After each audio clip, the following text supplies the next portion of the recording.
When I started in this field, I thought I was signing up to help people, to build skills, reduce suffering, and change lives. And in so many ways, we do that. But somewhere along the way, the work started to shift. You're still helping, still showing up, still solving impossible problems, but now you're also tracking productivity, defending treatment hours, explaining why your clinical decisions are worth the cost. And if you've ever looked around and thought, this feels more like sales than science, you're not imagining it. Because at some point, helping became a numbers game. I've felt it. My clients have felt it. And I know I'm not alone. There was a month back when I was a clinical director where I got a report that broke down how much revenue each client brought into the clinic. It had their names, their insurance type, the exact dollar amount tied to their care. And I remember just staring at that spreadsheet thinking, how did we get here?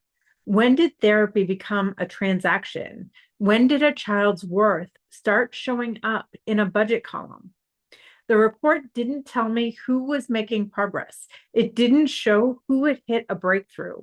It didn't reflect the value of a parent finally hearing, I love you for the first time. It just showed dollars. And that's when it hit me. The system wasn't broken. It was working exactly as designed, but it was never designed for us. ABA didn't start as a product. It started as a science, a tool for understanding behavior, for empowering change. But today we're asked to make that science fit into billing codes, treatment units, and insurance justifications that often miss the point entirely.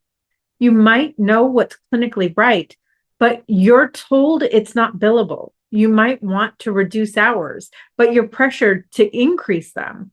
You might want to build a program that actually works, but your boss wants you to keep it efficient. That's not burnout, that's powerlessness. And here's what makes it harder.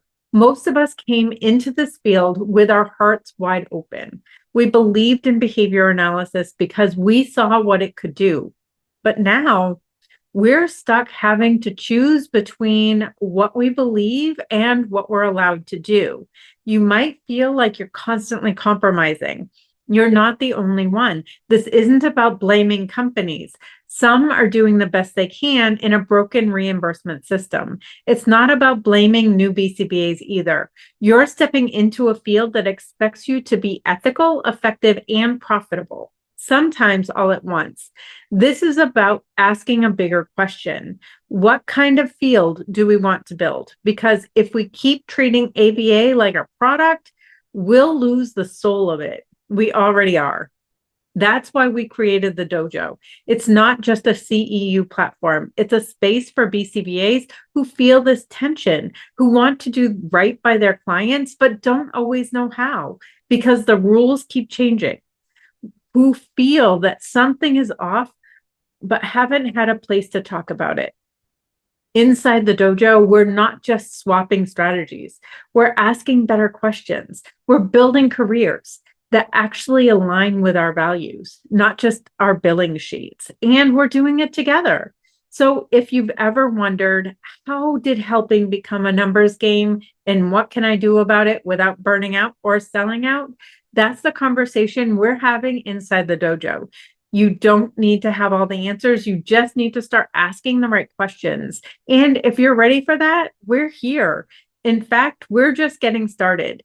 In the next video, we'll explore how to move beyond what the assessments tell us so you can start setting goals that actually matter.